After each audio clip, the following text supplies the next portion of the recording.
Le téléphone ne sonna pas. Il vibra contre la table en acajou comme un cœur mourant, dans une pièce enfumée par les cigares et où régnait la tension d'une négociation portant sur plusieurs millions de dollars d'héroïne. Un simple SMS n'aurait pas dû avoir d'importance. Mais Salvatore Rossi, l'homme le plus redouté de Chicago, baissa les yeux. Il s'attendait à une menace d'un rival ou à la confirmation d'un contrat. Au lieu de cela, il vit une série de fautes de frappe provenant d'un mauvais numéro qui allait réduire son empire en cendres. Il frappe encore ma maman. Il y a du sang partout. Aidez-moi, s'il vous plaît. Papa dit qu'il va la tuer. Appartement 4B, 890 West Rook Street. Sal ne pouvait répondre pas avec un mauvais numéro. Il se leva, arma son pistolet et tapa 3 mots qui scellèrent son destin. J'arrive. Salvatore Sal Rossi n'était pas un homme qui croyait aux coïncidences. Dans le milieu criminel de Chicago, la coïncidence n'était qu'un mot paresseux pour désigner un piège. À 34 ans, il était à la tête de la famille criminelle Rossi, une position qu'il avait héritée par le sang et maintenue avec ferveur. Il portait des costumes italiens sur mesure pour cacher les cicatrices sur son corps et affichait une expression froide et détachée pour dissimuler les cicatrices sur son âme. La pièce était silencieuse, à l'exception du ronronnement de la climatisation dans la suite penthouse surplombant la rivière Chicago. En face de lui était assis Dante Vargo, un locataire visqueux de la côte Est, qui essayait de faire passer des faux billets dans les casinos de S. Le partage est de 60 sur 40 S, dit Dante en se penchant en avant, ses chaînes en or cliquetant contre la table en verre. Tu n'auras pas de meilleure offre. S fit tourner le liquide ambré dans son verre. Il s'ennuyait.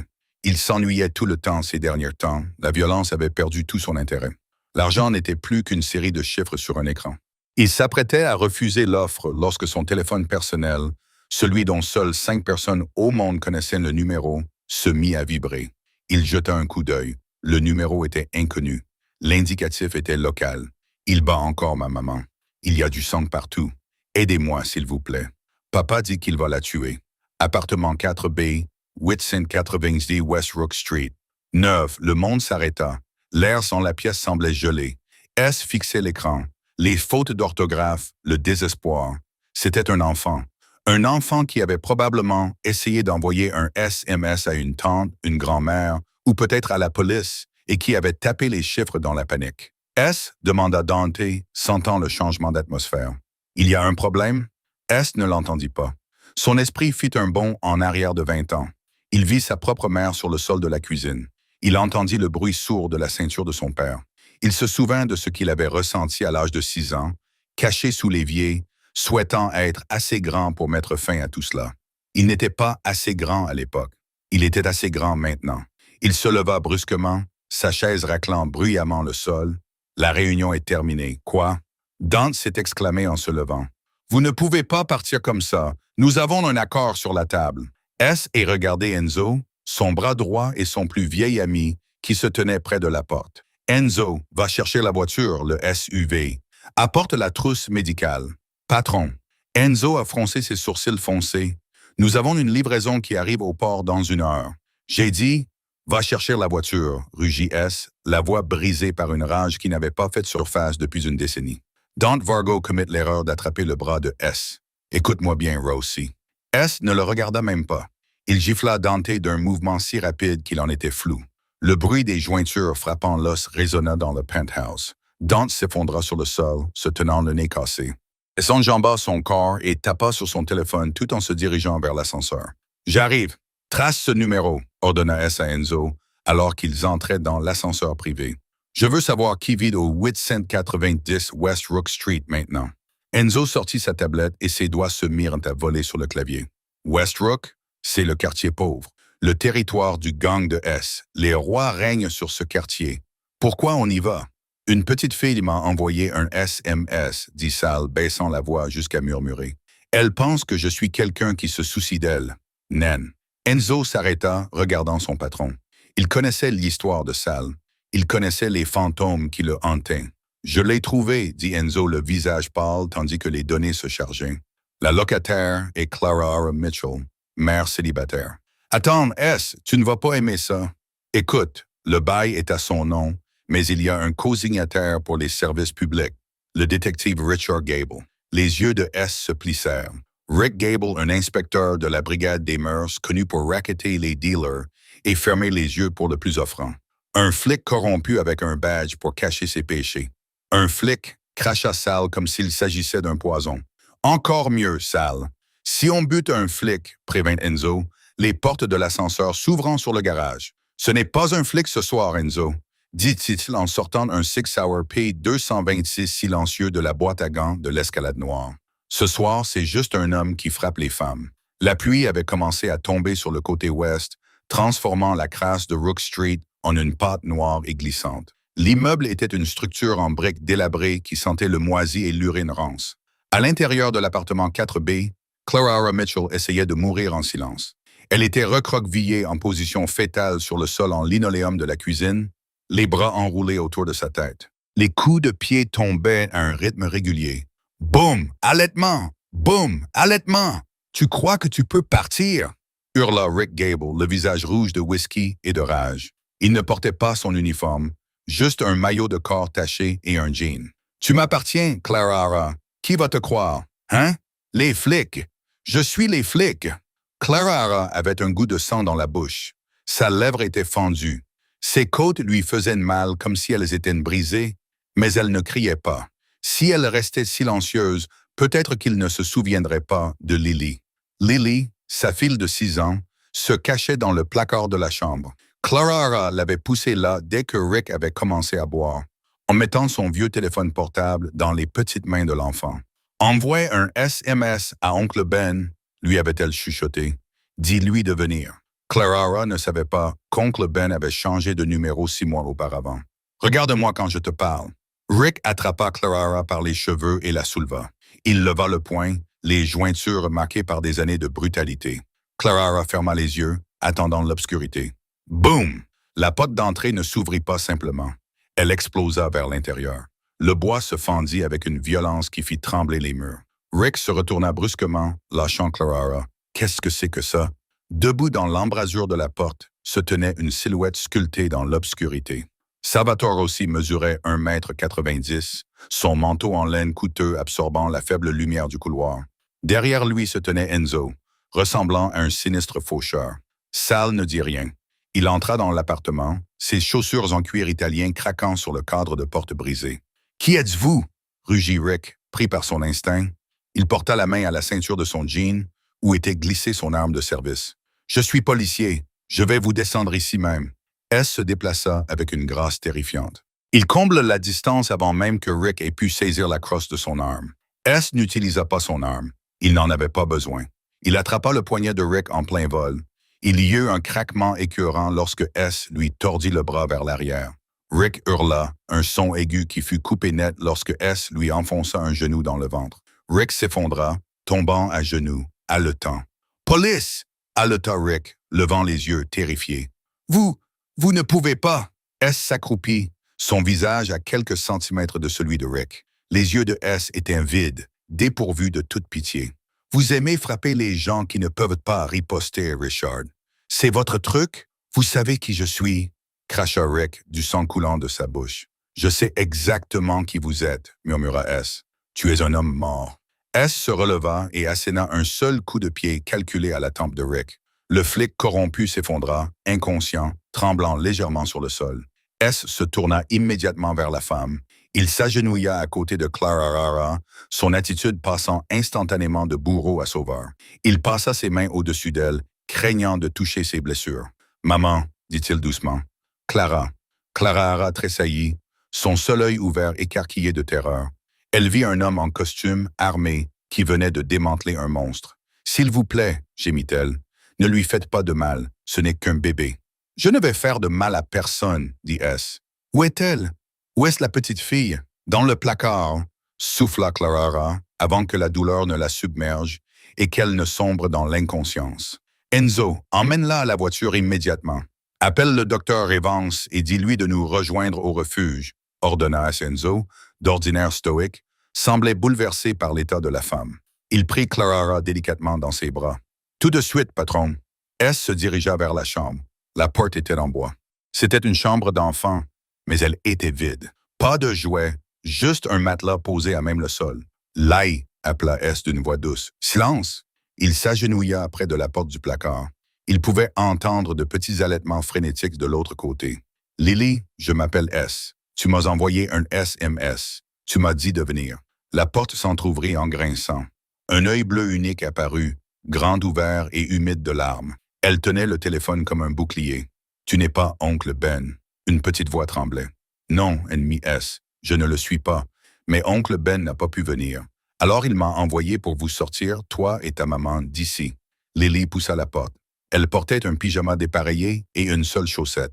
Elle a regardé S, puis a regardé vers le salon.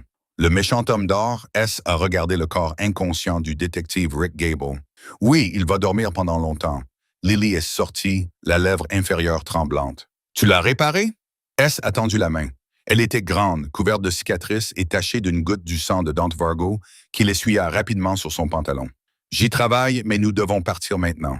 Maman attend dans la voiture. » Lily hésita, puis tendit la main et prit la sienne. Ses doigts étaient incroyablement petits dans les siens. Alors qu'il passait devant le corps de Rick, Lily ferma les yeux. S la souleva, protégeant son visage contre son épaule. Il la porta dehors sous la pluie, laissant derrière eux les ruines de son passé, et entra dans une guerre qu'il n'avait pas prévu de commencer. La maison sécurisée n'était pas une maison. C'était une forteresse déguisée en propriété moderne du milieu du siècle dans les bois au nord de Chicago. Entourée de murs de 3 mètres de haut et patrouillée par des soldats de Rossi, c'était le seul endroit où S se sentait capable de respirer. Cela faisait 3 heures qu'ils avaient quitté l'appartement. Dans la chambre principale, qui avait été transformée en unité de traumatologie improvisée, le Dr Evans terminait son travail. S se tenait dans l'embrasure de la porte, un verre de whisky à la main, observant le médecin travailler. Clara était endormie, sous sédatif. Son visage était marqué par la violence. Violette, bleu et jaune. Son bras était plâtré et ses côtes bandées. « Elle a de la chance, docteur, » dit Evan en retirant ses gants en latex. « Quelques coups de pied supplémentaires à la tête et nous aurions pu parler d'œdème cérébral. En l'état, elle souffre d'une commotion cérébrale, de 3 côtes fracturées, d'un cubitus cassé et de contusions sévères.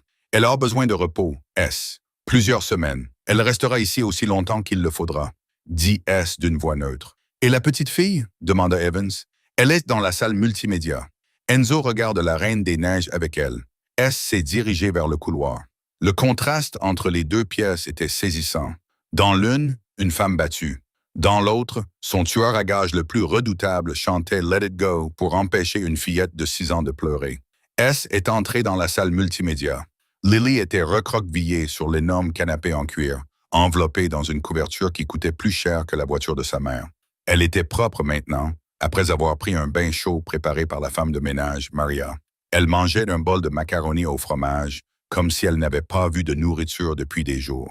Enzo leva les yeux, le soulagement se lisant sur son visage lorsque S entra. « Patron, elle demande où est sa maman. » Assise sur la table basse devant Lily. « Eh, il est là! » Et Lily le regarda.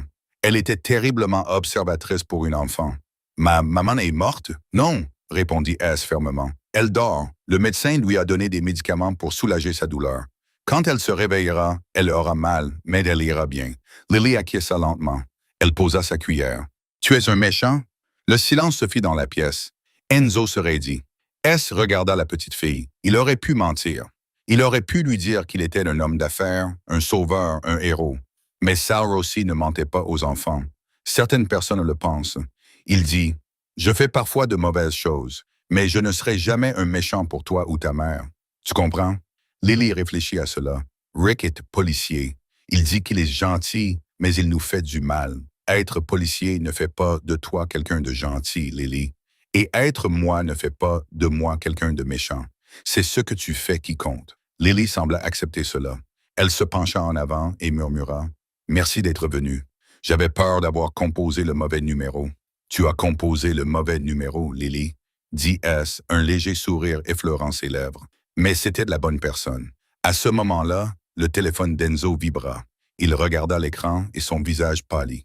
Il se leva et fit signe à S de le suivre dans le couloir. « Regarde le film, Lily.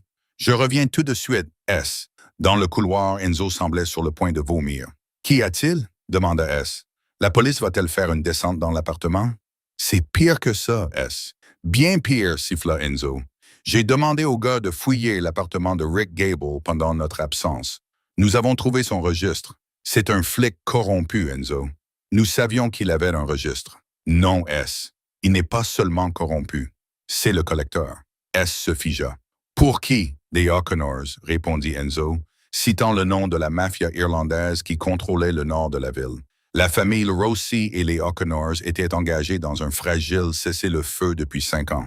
Une guerre entre eux transformerait Chicago en cimetière. Et il y a pire, Enzo continua.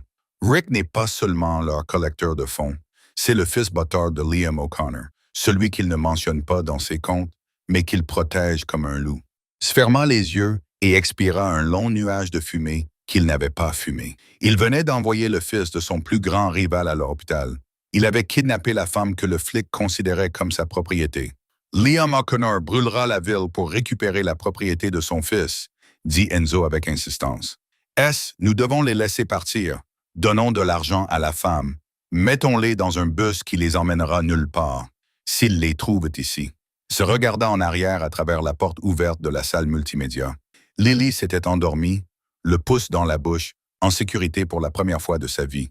Il pensa au SMS. « Aidez-moi, s'il vous plaît. » Il repensa à sa propre mère mourant sur le sol de la cuisine tandis que les voisins montaient le volume de leur radio pour couvrir ses cris. « Non, dit Sal. Sal, écoute la raison. Je dis non. » La voix de S était basse mais tonitruante d'autorité. « Il reste. Renforcer le périmètre. Appeler les gars du Sud. Placer des tireurs sur le toit.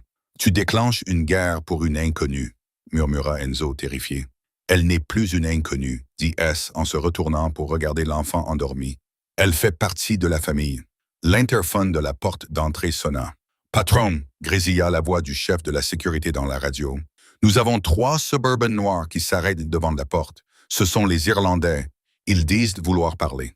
S ajusta ses boutons de manchette. Ils ne veulent pas parler. Ils veulent voir si je vais céder. Il vérifia son arme. Enzo, reste avec la fille. Si quelqu'un d'autre que moi franchit cette porte, tue-le. S se dirigea vers l'entrée principale. Il sortit dans la nuit pour affronter la guerre qu'il avait invitée à sa porte. La pluie s'était transformée en déluge, martelant les parapluies noirs des hommes qui se tenaient devant les grilles en fer forgé du domaine Rossi. S descendit seul l'allée. Il ne portait pas de manteau. La pluie trempait sa chemise, collant instantanément le tissu à son corps musclé. Il voulait qu'il voie qu'il ne se cachait pas. Il voulait qu'il voie qu'il n'avait pas peur. 3 SUV tournaient au ralenti, leurs phares perçant la tempête. Devant le véhicule de tête ne se tenait pas Liam O'Connor, mais son bras droit. Connor le boucher O'Shea, un homme connu pour couper les doigts avec des coupes-cigares.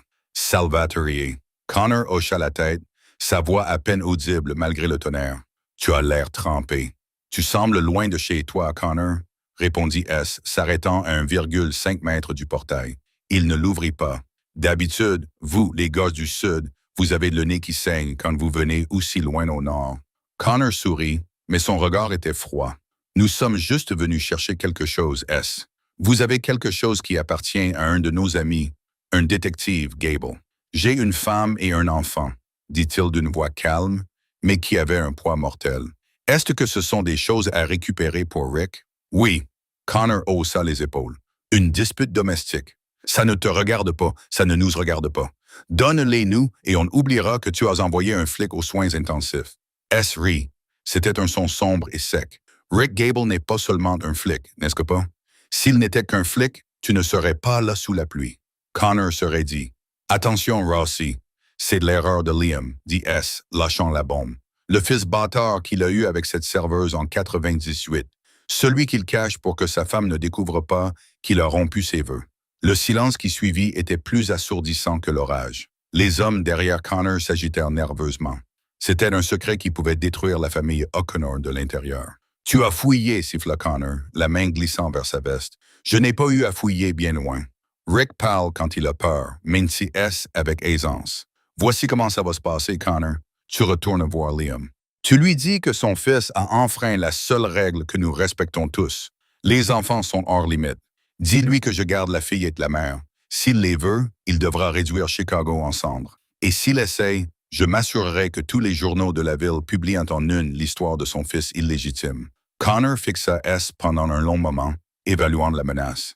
Il vit les snipers sur le toit du domaine. Il vit la détermination dans les yeux de S. « Ce n'est pas fini, S », cracha Connor en se retournant vers le SUV. « Tu viens de déclencher une guerre pour une femme que tu ne connais même pas. »« Sors de mon allée, » dit Saul. Alors que les feux arrière du convoi irlandais disparaissaient dans la nuit, Saul expira sans s'en rendre compte. Ses mains tremblaient, non pas de peur, mais à cause de l'adrénaline provoquée par le pari qu'il venait de prendre. Il se retourna et retourna vers la maison. Il leur avait fait gagner du temps. Peut-être un jour, peut-être deux. Underscore, underscore, underscore, underscore, underscore, underscore, underscore, underscore, underscore, underscore, underscore, underscore, underscore, underscore. À l'intérieur, Clara Mitchell se réveilla en haletant. L'air sentait la lavande et le cuir coûteux, et non pas l'odeur métallique du sang et de la bière éventée à laquelle elle était habituée. Elle se redressa d'un bond, ignorant la douleur lancinante dans ses côtes. « Lily !» cria-t-elle d'une voix rauque. « Elle va bien, Clara !»« Elle va bien !» Clara tourna brusquement la tête. Un homme était assis dans un fauteuil à oreilles dans le coin de la pièce sombre. C'était S. Il avait enfilé un pull sec et un jean foncé. Il ressemblait moins à un mafieux qu'à un père fatigué. « Qui êtes-vous » demanda Clara en remontant les draps de soie jusqu'à son menton. « Où est ma fille ?»« Je m'appelle S. Vous êtes chez moi. Vous êtes en sécurité, » dit-il à voix basse. « Lily est dans la cuisine avec mon associé, Enzo. Ils font des crêpes. Il est 3 heures du matin, mais elle a insisté. » Clara cligna des yeux, les souvenirs lui revenant en mémoire. Les coups, le placard, l'homme qui avait fait irruption comme un ange noir. « Vous avez fait du mal à Rick, » murmura-t-elle. « Je l'ai arrêté, » corrigea S. « C'est un flic, » dit Clara, prise de panique. « Il va venir nous chercher. Il a des amis puissants. »« Je sais, » dit S en se levant et en se servant d'un verre d'eau dans un cristal. Il s'approcha et posa le verre sur la table de chevet en prenant soin de ne pas s'approcher trop près. « J'ai des amis, moi aussi. » Clara le regarda. Elle le regarda vraiment. Il était beau, d'une beauté sévère et dangereuse. « Pourquoi ?» demanda-t-elle. « Pourquoi êtes-vous venu ?» C'était un faux numéro. S regarda le sol puis la regarda. « Parce qu'il y a 20 ans, j'aurais voulu que quelqu'un réponde à un faux numéro pour ma mère. » La vulnérabilité dans sa voix la stupéfia. « Repose-toi, Clara, » dit S en se dirigeant vers la porte. « Personne n'entrera dans cette maison. Ni Rick, ni la police, ni le diable en personne. »« Attends, » dit Clara. S s'arrêta. « Merci. » S hocha une fois la tête, le visage impassible, et se glissa dans le couloir. 3 jours passèrent dans une tranquillité étrange et tendue. Le domaine Rossi était une forteresse, mais à l'intérieur, il devenait un foyer. Lily s'était adaptée avec la résilience terrifiante d'une enfant habituée au chaos. Elle avait envoûté Enzo. Le tueur à gages géant, qui avait autrefois étranglé un rival avec une corde à piano, était désormais régulièrement vu portant une tiare en plastique tout en regardant des dessins animés. Clara guérissait. Le gonflement de son visage avait disparu, révélant des pommettes saillantes et des yeux doux et intelligents. Elle passait ses journées à la bibliothèque ou dans le jardin, toujours suivie de loin par un soldat Rossi. S les observait depuis la fenêtre de son bureau. Il se disait qu'il ne faisait que protéger un atout. Il se disait qu'il ne faisait que s'en prendre aux Irlandais, mais il se mentait à lui-même. Le 4e soir, S trouva Clara dans la cuisine. Elle essayait d'attraper une tasse sur une étagère en hauteur, grimaçant lorsque ses côtes contusionnées protestaient. « Laissez-moi faire », dit S en s'approchant derrière elle. Clara sursauta, puis se détendit lorsqu'il passa le bras par-dessus son épaule. Il sentait le bois de santal et louait la fusil. Cette proximité lui procura une sensation qu'il n'avait pas ressentie depuis des années. Il lui tendit la tasse. « Vous ne devriez pas vous étirer, » murmura-t-il. « Je déteste me sentir inutile, » dit Clara en saisissant la tasse. « J'ai nettoyé la chambre d'amis. Je sais cuisiner. Je dois faire quelque chose pour te remercier. Tu ne me dois rien.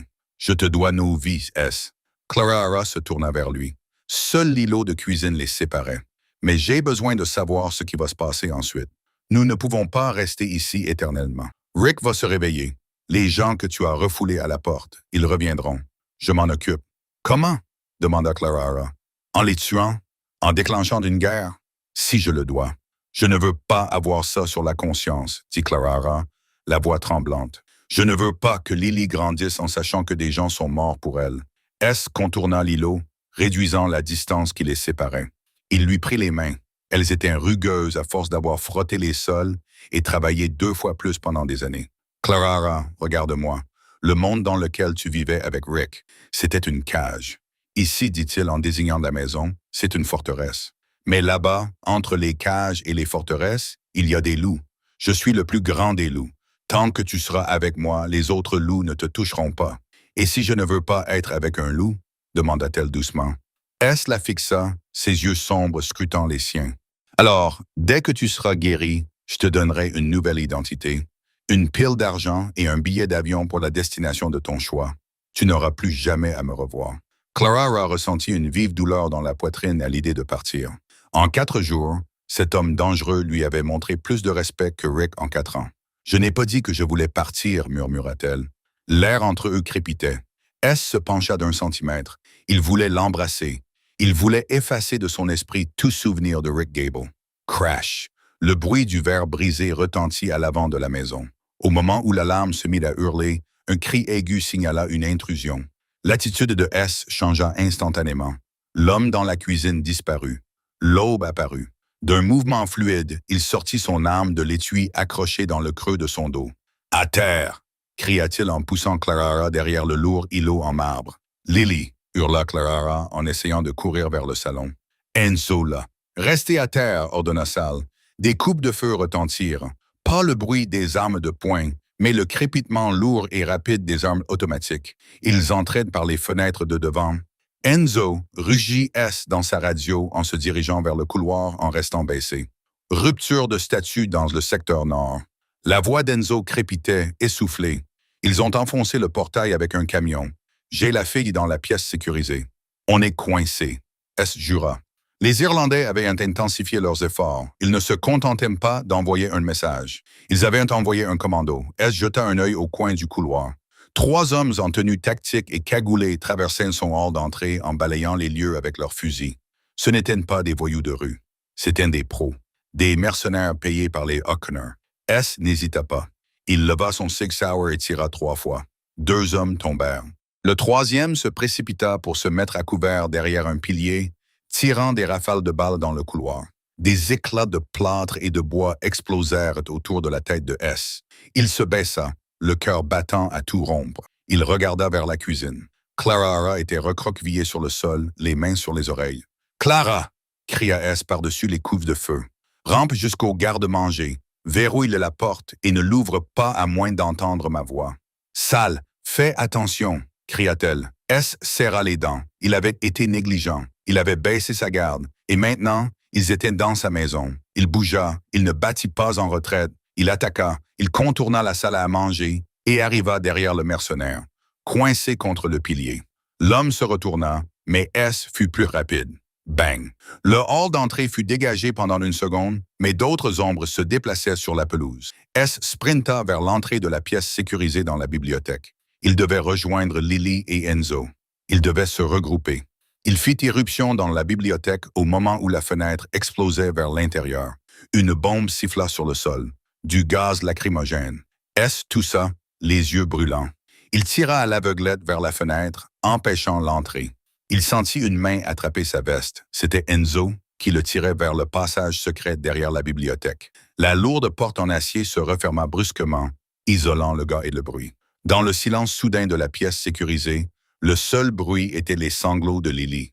Elle s'accrochait à la jambe d'Enzo. Enzo essuya le sang d'une égratignure sur son front. « Ils sont trop nombreux. Ils veulent nous brûler vifs. » S regarda les écrans sur le mur. Les caméras de sécurité montraient la maison envahie par des hommes armés. Ils versaient de l'essence dans le hall d'entrée. « Ils ne sont plus là pour Rick, » dit S d'une voix glaciale. « Ils sont là pour mettre fin à la lignée Rossi. » Il regarda Lily, puis l'écran qui montrait la porte de la cuisine où Clara se cachait. Les mercenaires se dirigeaient vers la cuisine.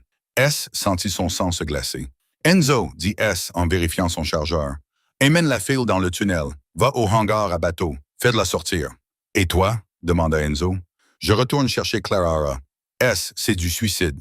L'endroit est rempli d'essence et de feu. » S regarda Enzo. « Elle n'est pas qu'un simple numéro erroné. »« Enzo, part. » S appuya sur le bouton d'ouverture de la porte. Il n'était plus l'aube de Chicago. Il n'était plus un homme d'affaires. Il était un homme amoureux d'une femme qu'il connaissait à peine. Il retourna dans le bâtiment en feu pour la sauver des loups. Il ressortit dans la fumée. Le monde était orange et gris.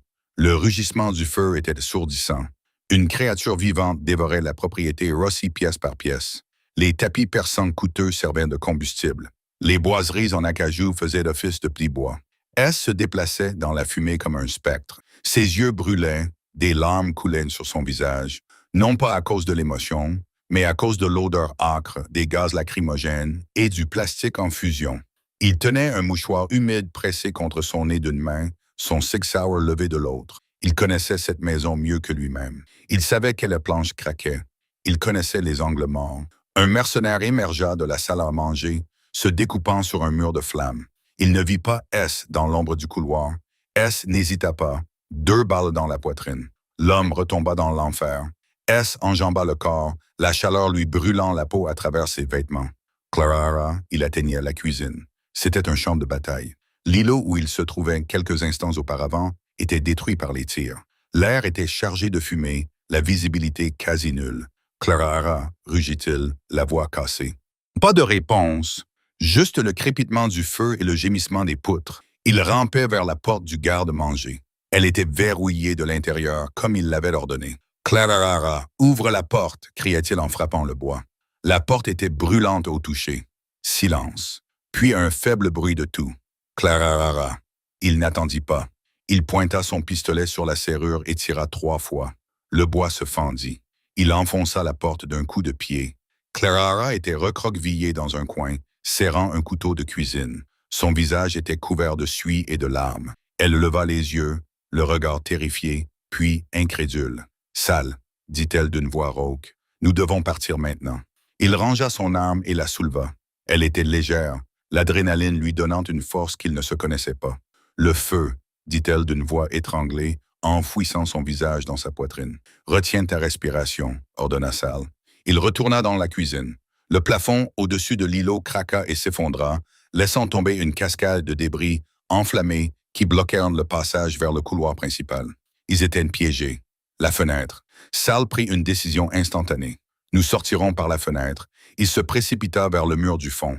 La chaleur était brûlante. Il posa Clara par terre un instant, attrapa une lourde poêle en fonte sur la cuisinière et la lança à travers la double vitre. Elle vola en éclats. De l'air frais, froid, pluvieux et doux s'engouffra, alimentant le feu derrière eux. « Saute !» cria S en soulevant Clara pour la poser sur le rebord de la fenêtre. Il y avait une hauteur d'1,80 mètres jusqu'au parterre de fleurs en contrebas. « Et toi ?» hurla-t-elle. « Va-t'en !» Il la poussa doucement. Elle tomba dans l'herbe mouillée.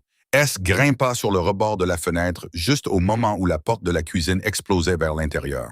Le courant d'air créé par le feu provoqua une explosion. La force le projeta hors de la fenêtre. Il atterrit lourdement sur son épaule, roulant instinctivement pour amortir le choc. Une douleur fulgurante lui traversa le bras, mais il se releva rapidement. Il attrapa la main de Clara, court vers le hangar à bateau. Ils coururent sous la pluie, le domaine brûlant comme un phare derrière eux. Des coups de feu retentirent devant la maison. Les hommes d'Enzo arrivaient et engagèrent le combat avec les mercenaires dans l'allée.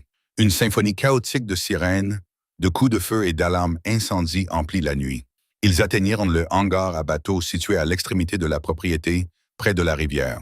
Enzo était là, accroupi derrière un tas de caisses, son arme braquée sur le chemin. Lily était derrière lui, vêtue d'un gilet tactique 5 tailles trop grand.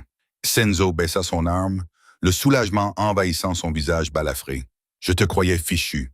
Le bateau est prêt ?» demanda S à bout de souffle. « Les moteurs tournent. Nous pouvons descendre la rivière en 10 minutes. » S regarda Clara. Elle tremblait, trempée et couverte de suie, mais elle était en vie. « Fais-les monter sur le bateau, » ordonna S à Enzo. « Emmène-les à la planque dans le Wisconsin. Ne t'arrête pas. Ne répondez pas au téléphone. » Clara lui saisit le bras. « Tu ne viens pas. » S regarda sa maison en feu.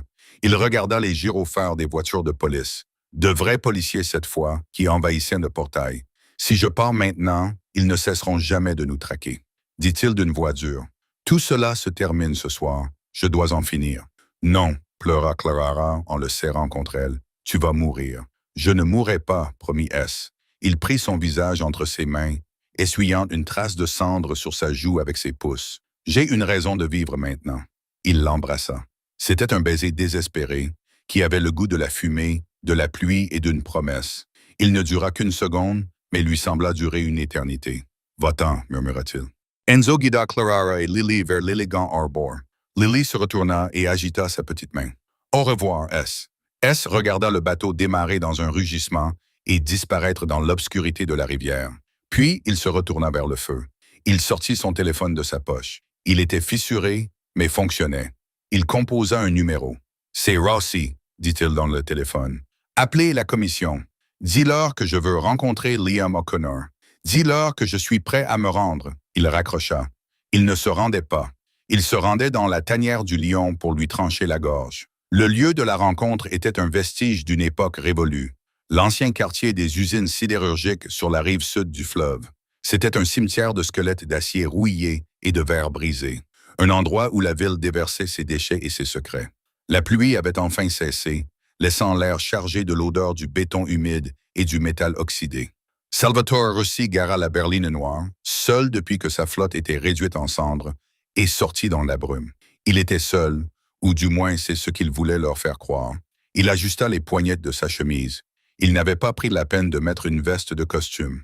Sa chemise blanche était tachée de suie et de sang séché depuis son évasion du domaine, et son bras gauche lui faisait mal, d'une douleur sourde et rythmée, à l'endroit où il était tombé en sautant par la fenêtre. Mais il n'avait pas l'air d'une victime.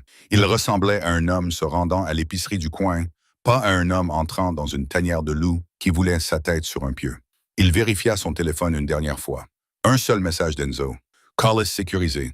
Le Wisconsin est charmant à cette période de l'année. » Il sourit. C'était un sourire froid et prédateur qui n'atteignait pas ses yeux. Clara et Lily étaient en sécurité. La seule chose qui le reliait à l'humanité avait disparu. Il ne restait plus que le monstre de Chicago, la légende que tous les escrocs et voleurs du Loop au South Side murmuraient avec crainte. Il se dirigea vers la fonderie principale, une immense cathédrale industrielle en briques. Les lourdes portes en acier étaient un obstacle. Il les poussa et entra dans la pénombre. L'intérieur était caverneux, éclairé par des lampes industrielles suspendues qui projetaient de longues ombres vacillantes. Au centre du sol en béton se trouvait une table pliante solitaire. Liam O'Connor était assis là, ressemblant en tout point à un roi vieillissant.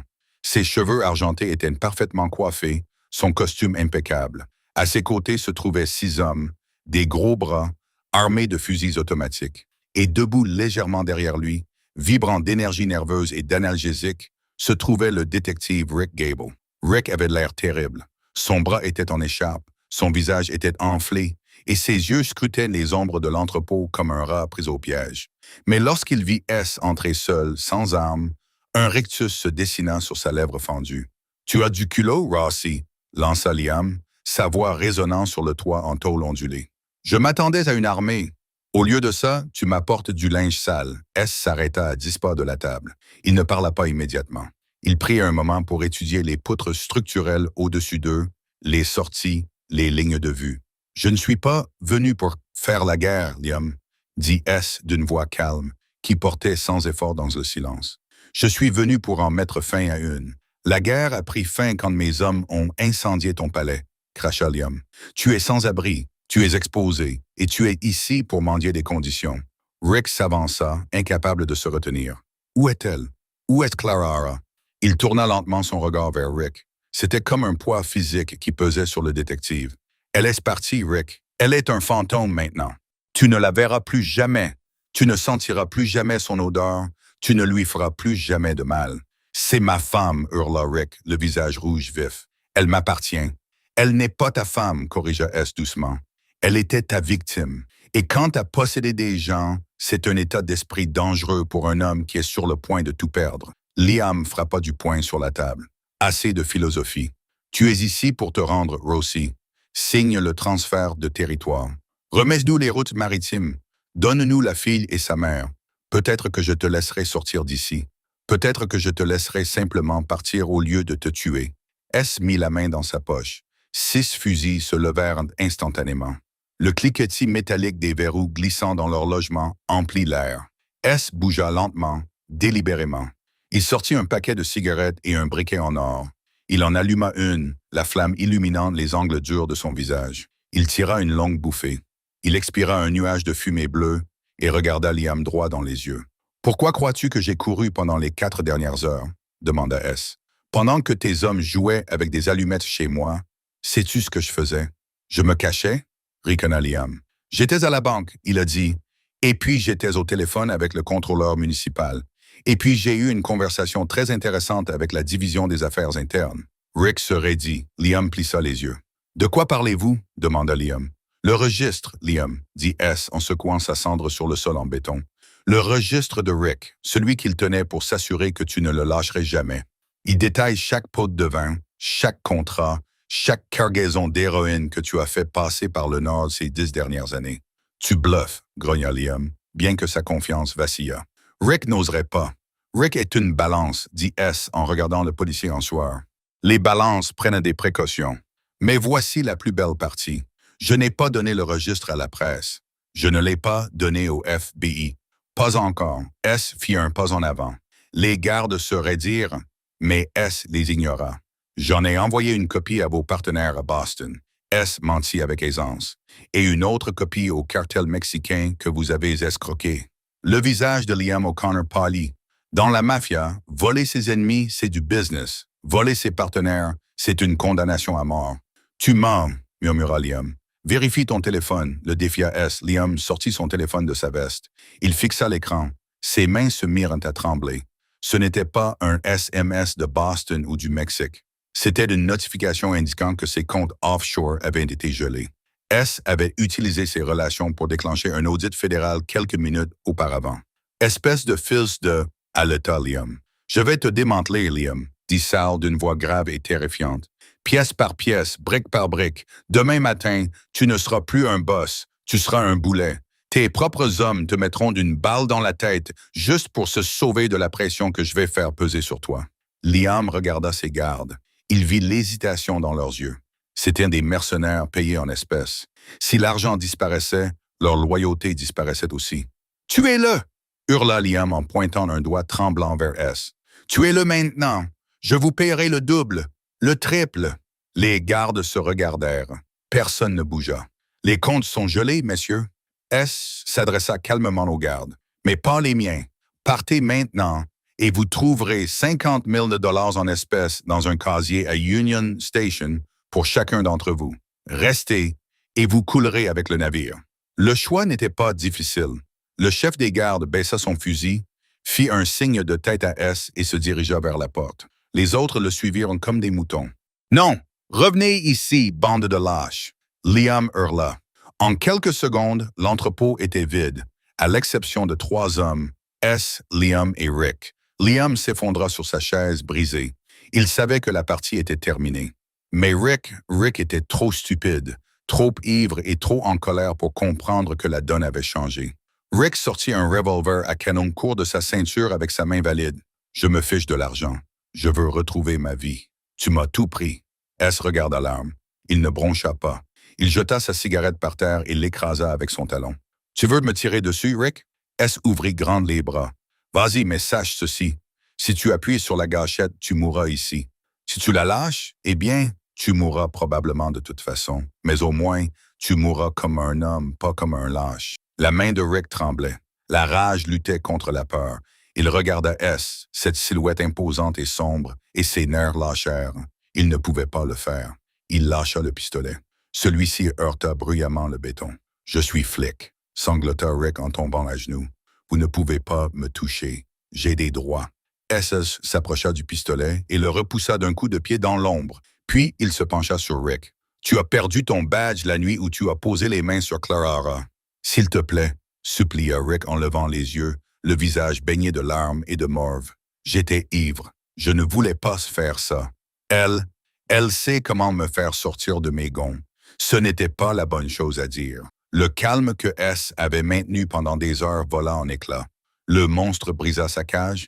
S se baissa, attrapa Rick par son épaule valide et le remit debout. « Elle t'a fait sortir de tes gonds !» rugit S en projetant Rick contre un pilier en acier rouillé. Le bruit de l'impact était écœurant. Rick haletait, les pieds suspendus à quelques centimètres du sol. « Elle mesure 1,63 mètres !» cria S, le visage à quelques centimètres de celui de Rick. « Elle pèse 50 kilogrammes.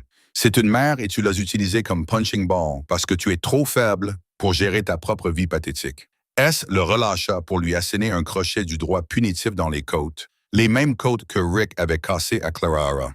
Rick s'effondra, haletant. S ne s'arrêta pas. Il ne se battait plus comme un aube désormais. Il se battait comme un homme qui avait entendu une petite fille appeler à l'aide dans un SMS. Il attrapa Rick par le col et le jeta à travers la table, éparpillant les papiers et renversant la chaise. Rick recula précipitamment, du sang coulant de son nez. « Arrête, je suis désolé. Je suis désolé. Ne me dis pas ça, S, en le traquant. Dis-le au sol. » Il donna un coup de pied à Rick dans la cuisse, touchant le nerf péronnier. Rick hurla et se retourna. S se tenait au-dessus de lui, respirant bruyamment. Il regarda ses propres mains. Elles tremblaient. Il voulait le tuer. Tout son instinct lui criait de mettre fin à cette souillure de l'humanité. Il pouvait briser le cou de Rick et s'en aller, et le monde serait meilleur. Mais alors, il se souvint de Lily. Il se souvint de ses yeux bleus qui le regardaient dans la maison sécurisée. « Es-tu un méchant? » S'il tuait Rick de sang-froid alors que l'homme le suppliait, il serait le méchant. Il ne vaudrait pas mieux que les monstres qu'il combattait. S prit une profonde inspiration, plongé dans l'obscurité. Il recula. « Liam, dit S, sans détourner les yeux de Rick. » Le vieux Don leva les yeux de la table, le visage gris. « Quoi? Tu as le choix, dit Sal. Tu peux mourir ici ce soir. Ou tu peux faire une dernière chose utile. Que veux-tu? » « C'est ton fils, dit Saïd en désignant Rick Gable, recroquevillé en sanglots. « C'est ton gâchis. À toi de le réparer. » Liam regarda Rick avec un dégoût évident. Le fils qui lui avait coûté son empire. « Si tu le tues, continua S, tu iras en prison à vie. Mais si tu le dénonces, si tu remets le flic corrompu au FBI avec des aveux complets sur ses activités, ils te feront peut-être une réduction de peine. Tu pourras peut-être finir tes jours dans un établissement à faible sécurité plutôt que dans un cercueil. » Liam regarda S, comprenant la cruauté de cette pitié. S forçait Liam à détruire son propre fils pour se sauver lui-même. C'était la punition ultime pour un homme qui prétendait accorder de l'importance à la famille, mais qui ne valorisait que le pouvoir. « Fais-le, ordonna Sal. Appelle les fédéraux. Dis-leur que tu as le détective Gable. Dis-leur qu'il est prêt à avouer les violences domestiques, le racket, tout. » S redressa son col. Il regarda Rick une dernière fois. « Tu vas aller en prison, Rick. Tu seras avec les autres détenus et je vais m'assurer que tous les prisonniers sachent que tu aimes frapper les petites filles. Tu ne tiendras pas une semaine. » S se retourna et se dirigea vers la sortie. Derrière lui, il entendit Liam O'Connor composer un numéro, la voix tremblante, pour demander à parler au FBI. S sortit dans la lumière du matin. Le soleil était aveuglant, se reflétant sur le trottoir mouillé. Il prit une profonde inspiration, remplissant ses poumons d'air qui ne sentaient ni la fumée ni le sang. Il était fatigué. Son corps était endolori. Il avait perdu sa maison. Sa fortune était entamée et son statut dans le monde souterrain était à jamais changé. Mais alors qu'il marchait vers la voiture, il se sentait plus léger qu'il ne l'avait été depuis 20 ans. Il sortit son téléphone. Il tapa un nouveau message au numéro qui avait tout déclenché. « Je rentre à la maison. » Epilogue. 6 mois plus tard, la ferme du Wisconsin était à 1000 lieues de l'acier et du béton de Chicago. Ici, tout était calme. Les seuls bruits étaient le vent dans les pins et le bourdonnement lointain d'un tracteur. Salvatore Rossi se tenait sous le porche, une tasse de café à la main. Il portait désormais une chemise en flanelle et un jean, mais il continuait à vérifier le périmètre chaque matin par habitude. Les cicatrices sur ses mains s'estompaient, se fondant dans les callosités acquises en coupant du bois et en réparant le toit de la grange. Il entendit la porte moustiquaire s'ouvrir derrière lui. « Tu es debout tôt. » La voix de Clarara était douce et chaleureuse. S se retourna. Elle était belle, en bonne santé. Les cernes sous ses yeux avaient disparu, remplacées par une lumière qui lui serrait le cœur. Elle portait une de ses vieilles chemises, les cheveux en bataille après le sommeil. « Vieilles habitudes, » dit S en souriant. Clarara s'avança et enroula ses bras autour de sa taille, posant sa tête sur sa poitrine. « Tu penses à la ville? »« Non, » répondit S honnêtement. « Je pensais aux tomates. Je crois que le gel va les abîmer si on ne les couvre pas cette nuit. » Clarara rit, un son qui fit vibrer ses côtes. « Regarde-toi, le parrain des tomates. »« C'est une affaire sérieuse, Clarara, » la taquina-t-il en embrassant le sommet de sa tête. Un cri provenant du jardin attira leur attention. Lily courait dans l'herbe, un chiot Golden Retriever lui mordillant les talons. Enzo était assis sur la balançoire en pneus et lisait le journal, mais il gardait un œil sur la petite fille, toujours protecteur. « Elle est heureuse, » murmura Clara. « Elle est en sécurité, » corrigea S. « Grâce à toi. » Clara se recula pour le regarder. Ses yeux scrutèrent son visage, suivant les traits de l'homme qui avait traversé le feu pour elle. « Tu sais, j'ai toujours ce téléphone, l'ancien. Brûle-le, dit-elle. Nous n'en avons pas besoin.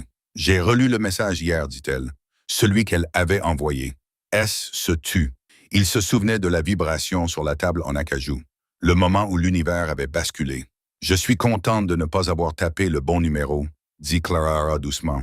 S prit son visage entre ses mains.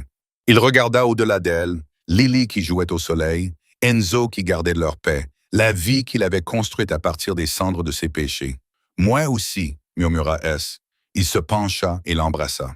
C'était un baiser lent et profond, rempli de la promesse d'un avenir ennuyeux, beau et paisible. « Allez, viens, » dit S en lui prenant la main. « Allons préparer le petit déjeuner. Lily veut encore des pancakes, » gémit Clara en souriant. « Tu ne peux pas dire non à la patronne, » dit S en souriant. « Je croyais que tu avais pris ta retraite de patron. »« C'est vrai, » dit S en lui ouvrant la porte. « Maintenant, c'est elle la patronne. » Il désigna Lily qui était en train d'ordonner à Enzo de la pousser plus haut sur la balançoire. Clara rit et entra dans la maison. S'arrêta une dernière seconde sur le porche. Il regarda l'horizon où les nuages orageux de son passé s'étaient enfin dissipés. Il ferma la porte derrière lui, la verrouillant non pas pour empêcher le monde d'entrer, mais pour protéger son monde intérieur. Ce faux numéro l'avait conduit à la seule bonne chose qu'il ait jamais faite. Et pour Salvatore Rossi, cela suffisait. C'était l'incroyable histoire d'un simple SMS envoyé par erreur qui avait sauvé une vie et renversé un empire.